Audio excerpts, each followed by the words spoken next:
తాకట్టులో ఉన్న బంగారాన్ని విడిపించి ఆ రోజు ఆన్లైన్ రేటుకే మేము కొంటాం. Sharma gold company.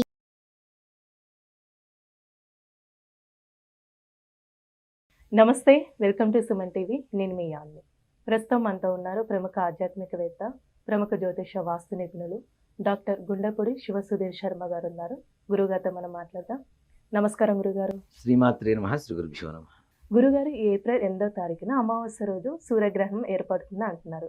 ఒకవేళ మనకి అది వర్తిస్తుందా, వర్తించదండి? ఒకవేళ ఉంటే ఎలాంటి పరిహారాలు చేసుకోవాలి?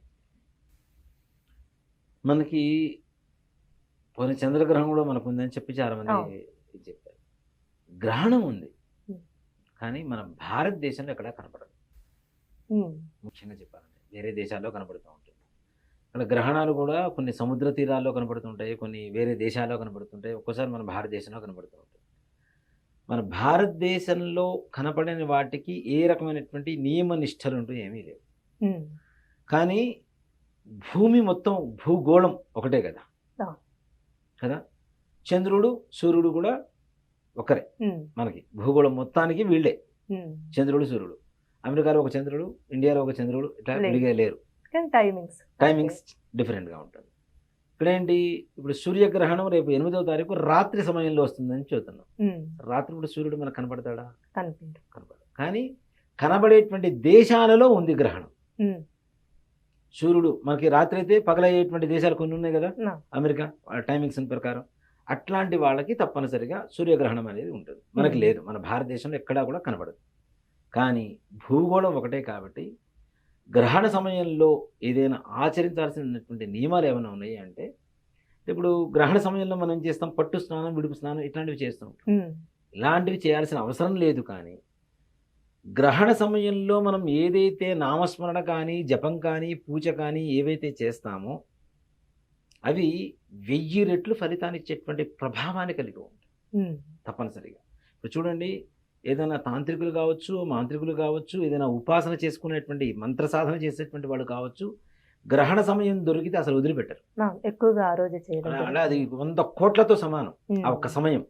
అంటే ఆ సమయంలో వీడు 10 సార్లు చేస్తే కొన్ని వేల కోట్ల సార్లు చేసినటువంటి ఫలితాన్ని తప్పనిసరిగా లభిస్తుంది వీళ్ళకి. కాబట్టి గ్రహణ సమయం అనేది గోల్డెన్ పీరియడ్ లాంటి అలాంటి సమయం ఇది.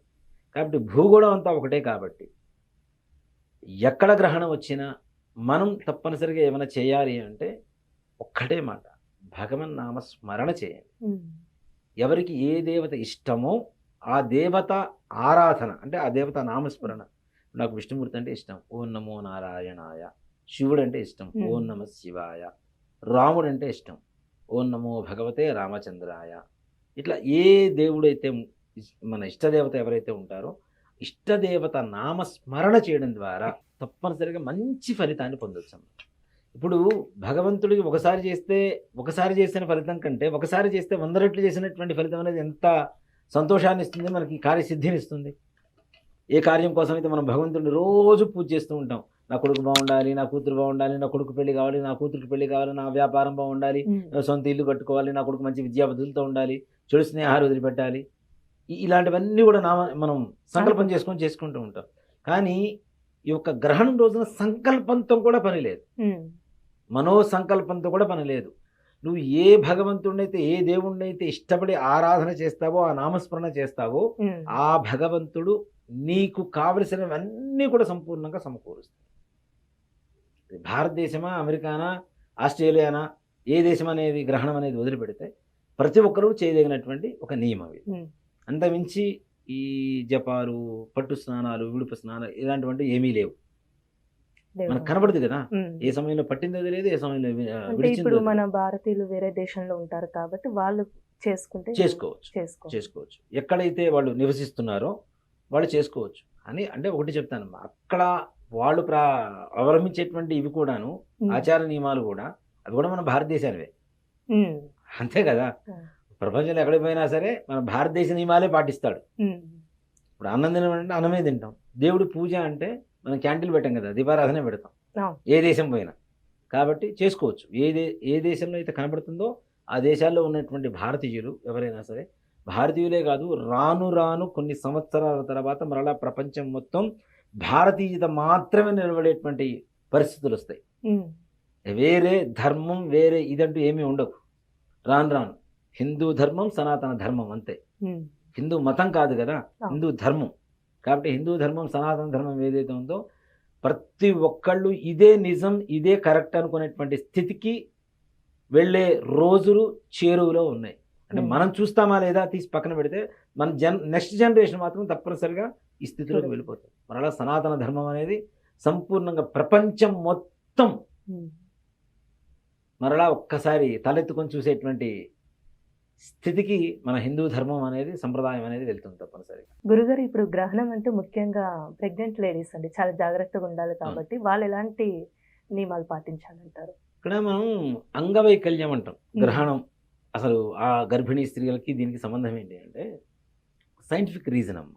ఒక మాట చెప్పానండి, గ్రహణ సమయంలో వచ్చేటువంటి కిరణాలు వీళ్ళ మీద పట్టడం ద్వారా లోపల ఉండేటువంటి పిండానికి ఎఫెక్ట్ అవుతుంది, లోపల ఉండేటువంటి శిశువుకి ఎఫెక్ట్ అవుతుంది. అది ముఖ్యంగా 6 నెలలు నిండని వాళ్ళకి ఇంకా ఎక్కువగా పాటించాలి. 6 నెలలు నిండిని వాడి కాళ్ళు చేతులు ముక్కు కళ్ళు చెవులు అన్నీ వచ్చేసింది, ఏ పాడిపోయేదేం లేదు. కానీ 3వ నెల నుంచి మనకు తెలిసేది సామాన్యంగా 3వ నెలలో తెలుస్తుంది. 3వ నెల దగ్గర నుంచి 6వ నెల ప్రారంభమయ్యేటువంటి గర్భిణీ స్త్రీలు ఎవరైతే ఉంటారో వీళ్ళు ముఖ్యంగా చాలా జాగ్రత్త వహించాలి.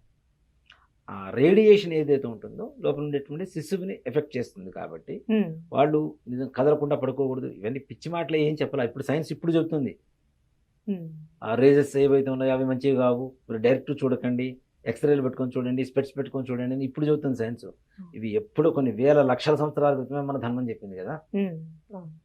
గర్భిణీ స్త్రీలను కదలకుండా పడుకోండి అని ఎందుకు చెప్పారు మరి? అక్కడి నుంచి వచ్చేటువంటి కిరణాలు మంచివి కాదు కాబట్టి. కాబట్టి ముఖ్యంగా గర్భిణీ స్త్రీలు అసలు కదలకుండా పడుకోకుండా ఉండడం అనేది మంచిది. వాళ్ళకి ఆహార నియమం మాత్రం లేదు.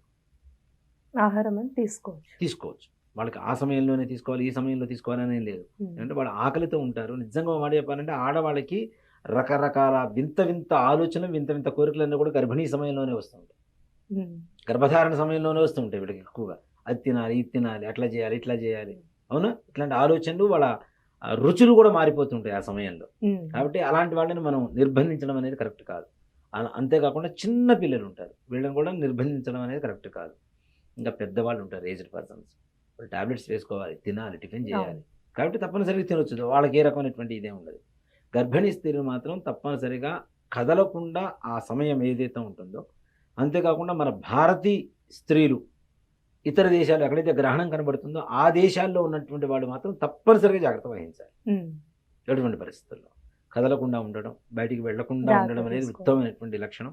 ఆ సమయంలో రాత్రి సమయం అంటే వాళ్ళకి పగలవుతుంది కాబట్టి పగలైనా సరే ఆ ఒక్కరోజు కనీసం లీవ్ తీసుకోవడమో ఏదో ఒకటి చేసి, వాళ్ళకి 9 నెలలు కడుపుతున్న వాళ్ళు కూడా వర్క్ చేస్తూనే ఉంటారు కదా. కాబట్టి అట్లాంటి వాళ్ళకి తప్పదు. కాబట్టి కనీసం ఆ ఒక్కరోజు అయినా సరే వాళ్ళు లీవ్ తీసుకోవడమో ఏదైనా పర్మిషన్ తీసుకోవడమో, ఆ సమయంలో కదలకుండా హాయిగా ప్రశాంతంగా పడుకొని తినాలంటే ఆ మంచం మీదనే లేచి కూర్చొని తింటాం. అంతకుమించి వేరే మంచం దిగి కిందకి తిరగడాలు ఇట్లాంటివి ఏవి చేయకుండా. ఇప్పుడు ఏంటి, మనకి ఎక్కడి నుంచి ఏ కిరణం మనం ఇంట్లోకి వస్తుందో చెప్పడం కష్టం, అవునా.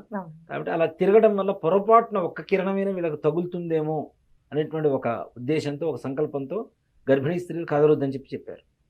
కాబట్టి ఆ ఇతర దేశాల్లో ఎవరికైతే గ్రహణం కనపడుతుందో ఆ దేశాల్లో ఉండేటువంటి భారతీయ స్త్రీలు మాత్రం తప్పనిసరిగా గర్భిణీలుగా ఉంటే జాగ్రత్త వహించవలసిందే తప్పనిసరిగా. చాలా చక్కగా తెలియజేశారండి, ధన్యవాదాలు. శ్రీమాత్రే నమః. శ్రీ గురుభ్యో. సుమన్ టీవీలో మీ పర్సనల్ అండ్ బిజినెస్ ప్రమోషన్స్ కోసం కింది నెంబర్కి కాంటాక్ట్ చేయండి.